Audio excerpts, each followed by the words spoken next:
Hi everyone. I've shared this memo before and referred to it in numerous videos according to, a variety of points that I've been making, and sometimes, one piece of evidence does need exploring according to the various points that it raises. So, I'll leave you the link to it and you can have a look at it yourself, you can read it through. But basically it's a memo that was leaked to Dr. Margaret M. Gillette, as is stated at the bottom here. She's a doctor. That actually well, it's not actually stated, I don't think, that she's a doctor, but I did research on her and she is actually a doctor. So she's a very highly acclaimed, accredited academic and an activist campaigner on behalf of elderly people's rights and combating ageism. And so that is why, because she's such a renowned figure, this leaked memo that was written by Christine Lagarde, who is the director of the International Monetary Fund, that's why this was sent to Margaret M. Gillette, or Gillette. I don't know how her name is pronounced. I presume it's pronounced Gillette. And the thing is that Margaret has then sent this to be published here online after it was discovered in the waste paper basket of a high-ranking staffer in the European Commission, and it was sent to this publication by Margaret. Now, I do not believe for one single moment that it's even possible, really, for a person of such high credentials as Margaret M. Gillette would actually put her name to a document that she believed was a hoax, or that she had even the slightest suspicion was a hoax. I'm pretty sure that before this memo was sent to MR Online for mass publication, and to have Margaret's own name attached to it, I'm pretty sure she was 99.9% sure that this leaked memo was genuine. Okay?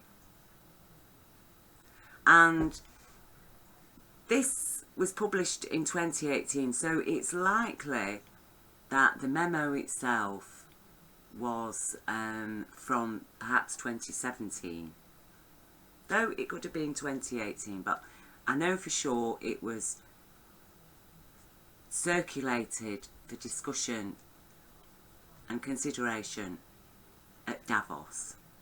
Okay, so I don't know whether that was Davos 2018 or Davos 2017.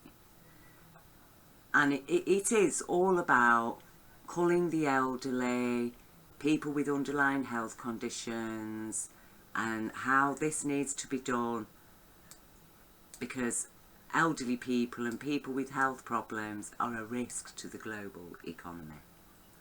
And they talk about social engineering through the media, how to persuade the public with narratives, that highlight the cost of caring for the elderly, or what a bind the elderly are, or even age shaming older people perhaps into committing suicide, especially older women, because apparently they tend to hang on. And people get more upset if they see elderly women homeless and destitute, that somehow the narrative has to be turned around. Because, apparently people are quite willing to accept seeing destitute elderly male alcoholics on the street, you know, but seeing elderly women on the streets is, you know, a bit more difficult for a lot of people to tolerate. So just through reading this, you can see how they work through social engineering and how they employ the media toward establishing narratives in order to manipulate and control public attitudes, public judgments, public opinions, public thinking, public reactions, in whichever way they choose. Even to the extent, and again, this is what is mentioned in here, even to the extent of appearing to be supporting elderly people and disabled and sick people, but knowing full well that in the way that you write your support through your newspaper or whatever, okay, that itself will instigate a negative response, the opposite response from the public to this positive news item about elderly people and disabled people, to the extent that, you know, it actually works in the reverse in the readership. That is the level of social engineering going on. That's why I strongly advise anybody, you know, if you're going to watch the BBC News and look through the mainstream media, do so only to understand what is going on, as far as checking the narratives as to what they're saying. You know what I mean? It's like, understand that you're dealing with a pack of lies, but we do need to know that what lies are out there, what falsehoods, what propaganda is there, in order for us to successfully combat it and be prepared to stand up for our rights against it, you see. Now, you know, I'm not saying that the MSM doesn't produce some useful stories or items of news, but generally speaking, those genuine stories and news items are there precisely to lull people into believing that, yeah, this newspaper like The Guardian or The Independent or The Times or whatever is giving us interesting, informative news and coverage. But then that just opens people up to more accepting the propaganda, you see, when they can slip a bit of propaganda through. It's like giving somebody a very nice, delicious cake, but you know, every so often you slip a bit of poison in there, that works like a slow poison towards a toxic agenda, which in this case, you know, is culling the elderly and sick people. Because apparently, as a species, we weren't designed to care for our elderly or to care for the disabled and sick, you see. Our economy should not have to bear the burden of caring for elderly people and sick people and disabled people.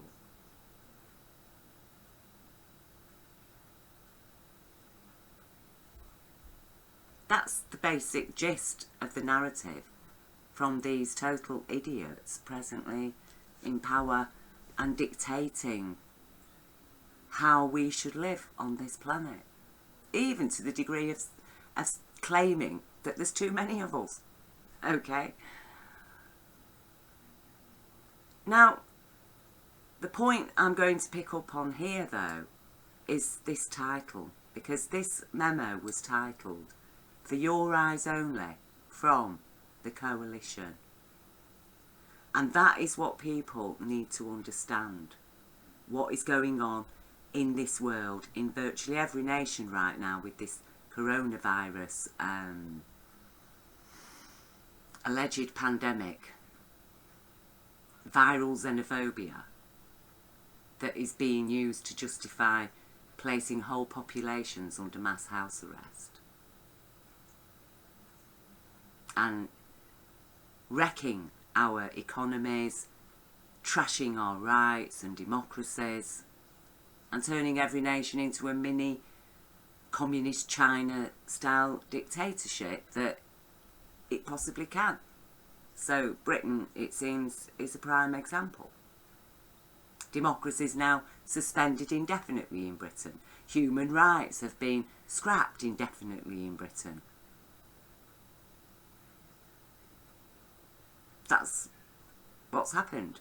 Masses of elderly people and disabled and sick people with underlying health conditions have all been killed off. Allowed to die in their homes, denied healthcare. But regardless of what they've died of, they've all been added to the COVID-19 death list in order to heighten public fears and to continue with public support and the media there whipping everybody into a frenzy, you know, posting pictures on social media of groups of people in a park. I see dead people is the title.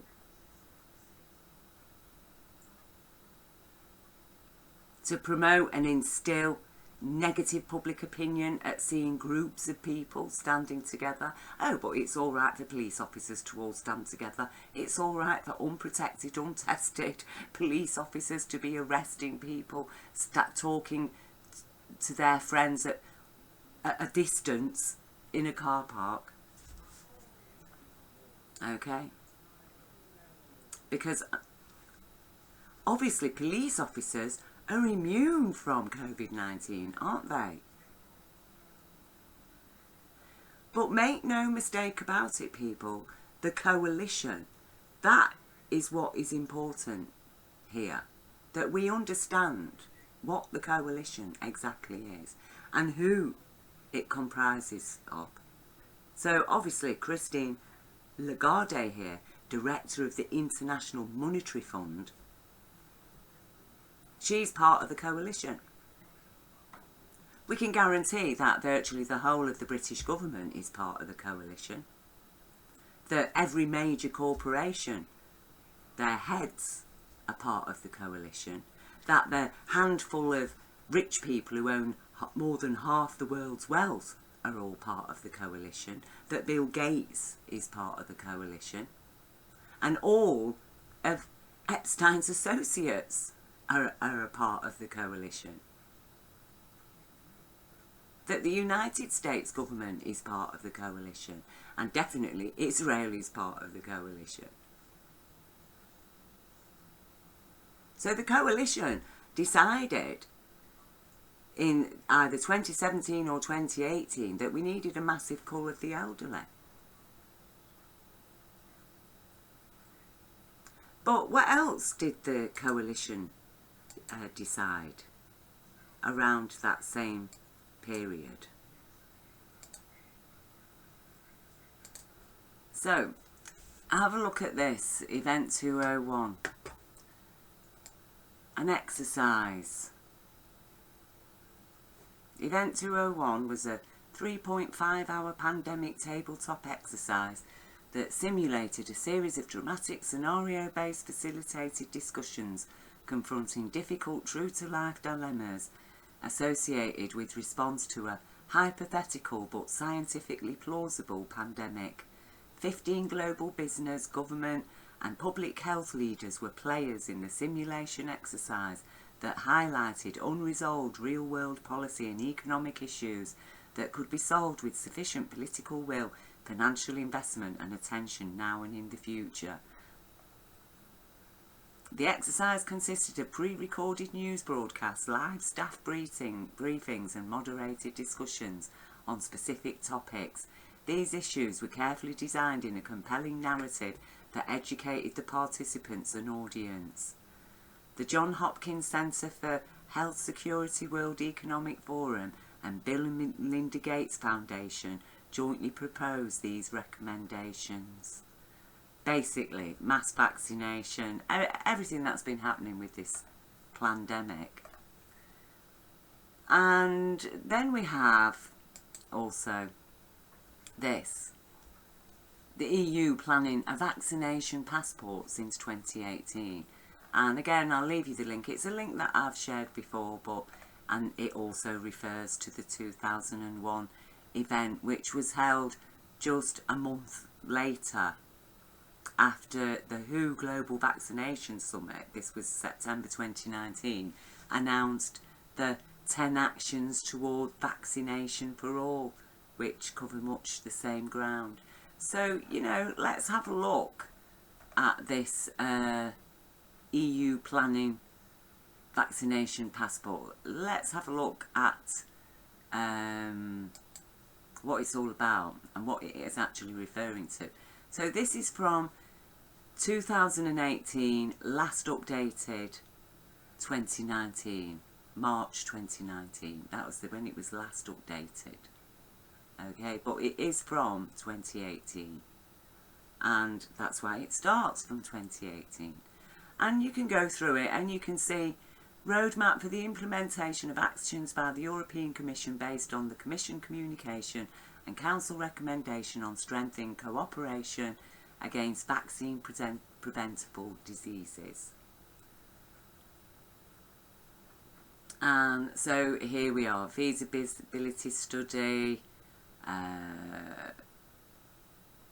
timelines and deliveries. So, you know, 2022, raise public awareness on vaccination, country reports on research determinants behind high and low vaccination coverage, guidance on electronic immunisation information systems, handbook to help countries upgrading current EIIS systems in place or set up new ones where these are not in place yet. You know, it just goes on and on and on and on.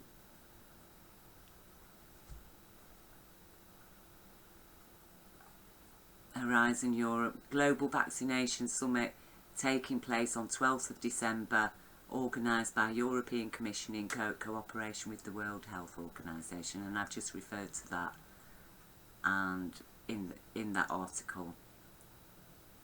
Report on previous experience about vaccine shortages and responses of EU countries, guidelines on procedures to estimate vaccine needs, and it just goes on and on and on. But basically, promote the idea of mass vaccination, vaccination passports. Design EU methodologies and guidance on data requirements for better monitoring of vaccination covering rates across all age groups, including healthcare workers, in cooperation with the WHO, and collect such data and share them at EU level. So, you know, monitoring health workers. Basically, you know, likely telling people, oh, you can't be a health worker unless you've had all your flu vaccinations every year.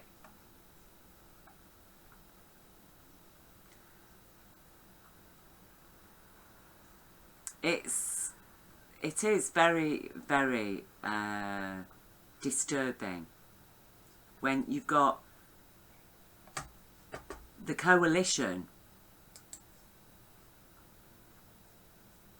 sharing stuff like this, promoting stuff like this secretly, and then organising pandemics, okay, simulating a pandemic, promoting the idea of vaccination passports, but then behind the scenes, this is their agenda. This is their agenda. This is the type that, you know, basically, you're talking eugenics, Nazi eugenics. That's what Nazis did. Kill off the sick and the disabled.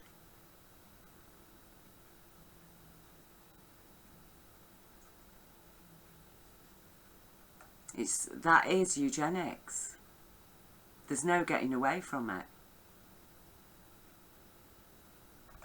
But, you know, she is talking, this Christine Lagarde, who I think she needs arresting and investigating, because what she's advocating here is a mass crime against humanity.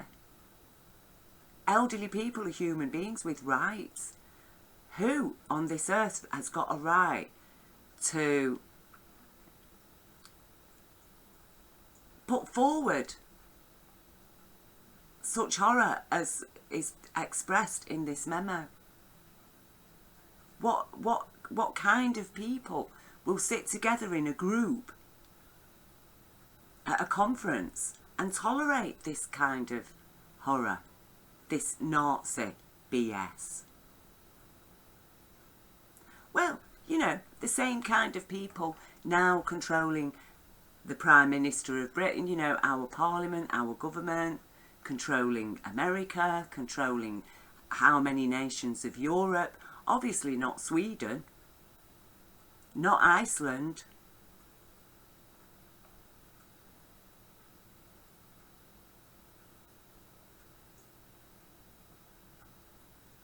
And they collectively, the coalition, have orchestrated, organised, commandeered every nation's response to this COVID-19, which we've been told lie after lie after lie about. You know, there's mass fraud going on according to the fatality numbers. People are being stripped of their human rights. People being targeted. Democracy's trashed. Elderly people dying en masse. Nursing homes literally emptied. Shutting down of the NHS. Telling people to stay away from hospital. Telling people not to get ill to protect the NHS. A reversal of our normal psychology, where it's like, oh well, you know, if you get ill or sick, you go to the hospital. Where it's like, now, no, you don't get ill or sick in order to protect your hospital. I mean, none of it makes any sense, but that's what these people do. That's why they employ propaganda and control the media and our governments and commit to their social engineering. That's what social engineering is all about. Is persuading people to accept absolute nonsense as rational and logical and even caring. Oh, we care about your health so much. We're going to destroy your economy, strip you of all your human rights and trash your democracy indefinitely. You're going to be living under Soviet communist style state on a par with communist China now. Oh, indefinitely.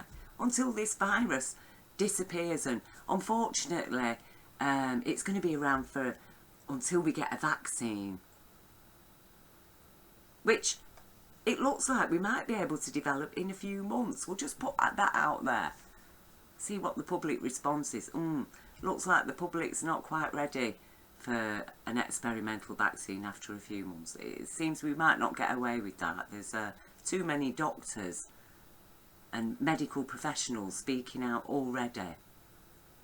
Maybe we'll have to put that back for a couple of years or so. Maybe wait till next year and claim that COVID-19 has now mutated and it's even more deadly than it was before. Perhaps release a more deadly version of coronavirus into the public, you know, from our labs, the labs that the coalition own and run, creating these viruses.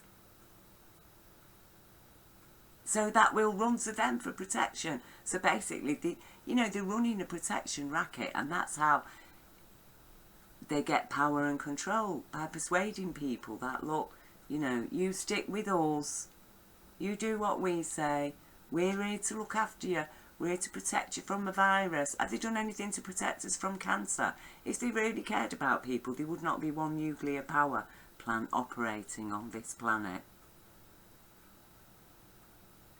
But there are. They don't care about us. They only care about themselves and holding on to their wealth and power. Because they know, you know, the fact is, people, the only way to save the planet is by restoring power to the people of Earth and allowing our sense and sanity to shine through, and we will turn this whole messed up corporate world into a sustainable way of life. We can live sustainably, and we will do it. When we arrest people like her, and she does need to be arrested and investigated, because this is serious. Now, suppose that somebody like me had written an article and even organised a conference maybe, and distributed that article among a conference, a secret conference, actually, that isn't public.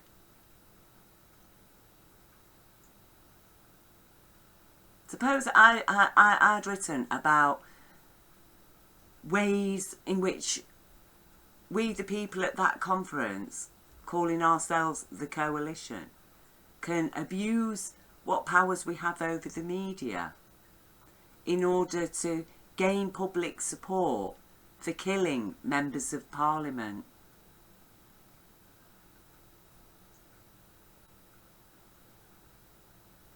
For killing bankers. Perhaps ways of driving MPs to commit suicide. I think it would have been taken quite seriously. I think I might possibly have ended up being arrested and charged for incitement to mass murder.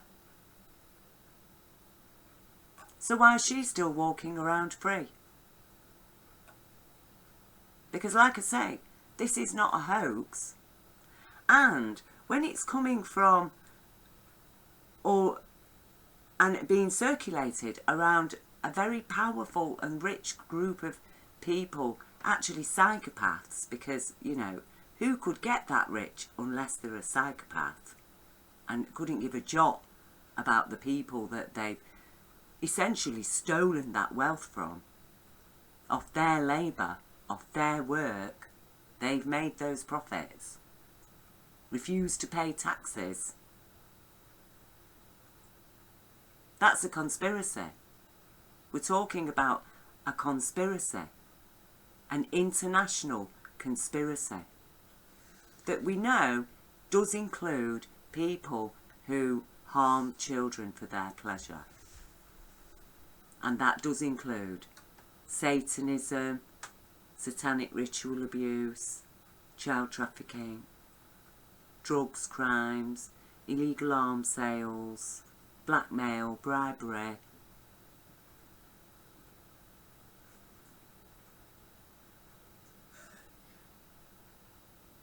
We need to think very, very, very carefully. They're going to throw everything at us whichever way we go, but at the end of the day we will survive their viruses and whatever it is they throw at us.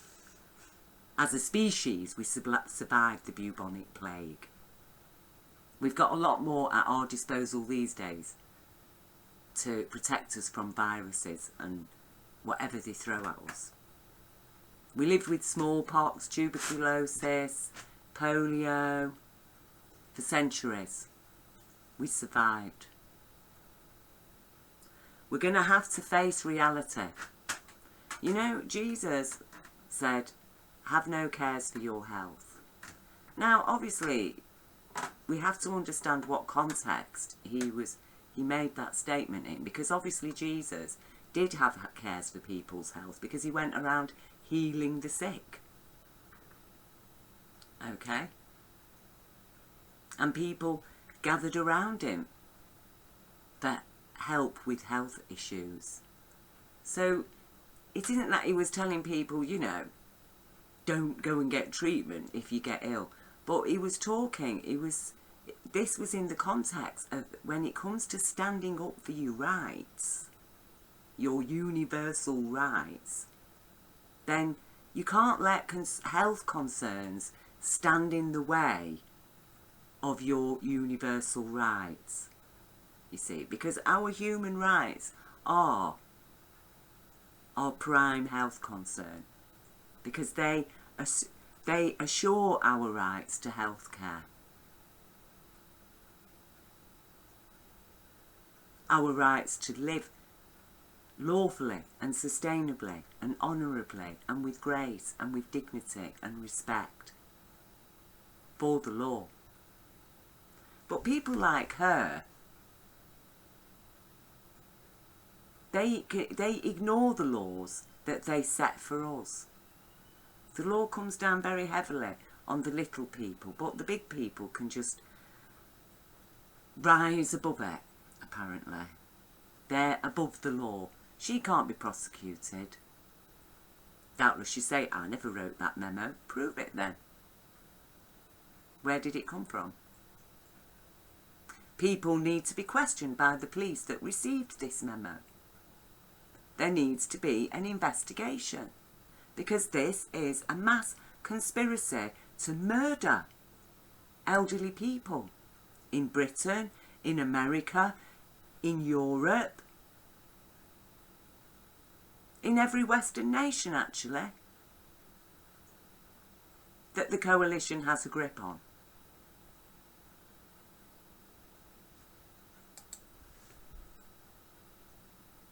And, you know, there comes a time when people need to get with the facts. And if you're prepared to ignore them, if people can ignore these things, well, that is a crime. It is a crime, actually, to ignore criminal activity of such severity as is exposed here, at least. When we've got the evidence staring us in the face right now, that a few months after a pandemic exercise, oh, suddenly we're all in the middle of a pandemic, suddenly Christine Lagarde's memo appears to be taking full effect.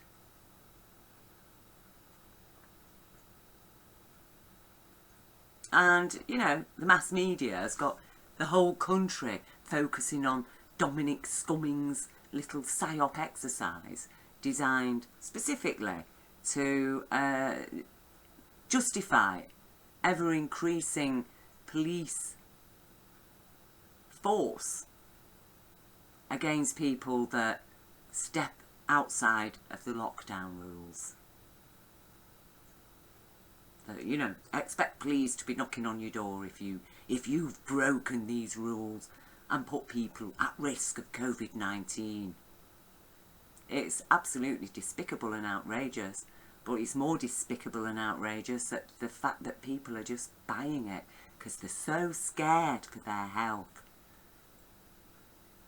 when actually they've got no more reason to be scared, the vast majority, of this flu than any other flu. As usual, the elderly and the disabled are the ones most at risk, as they are with every flu, every coronavirus. So, you know, we are in dangerous times. And as I say, the evidence that I've just shown here is enough to support lawful suspicion of conspiracy to commit crimes against humanity and to destroy our economies, our democracies, and to trash our human rights in order to take control of every nation and roll out what amounts to corporate communism that does involve things like forced vaccinations, and that is outrageous. And we all need to stand up against it. And the only way that we can stand against that is to stand up in support of our human rights. That's the only thing we can do. We stand up in support of our human rights. And in America, the Constitution. And in Britain, the Magna Carta. We need to do it because we cannot allow these people to take control forever. We just can't. They are crazy. They are mad. They are intellectually and emotionally disabled. That's the fact of it. They have no care, compassion or conscience. So, you know, please share this video, or if not, the links that I'll leave underneath. Because it is time, people, to lose the viral xenophobia and get with reality.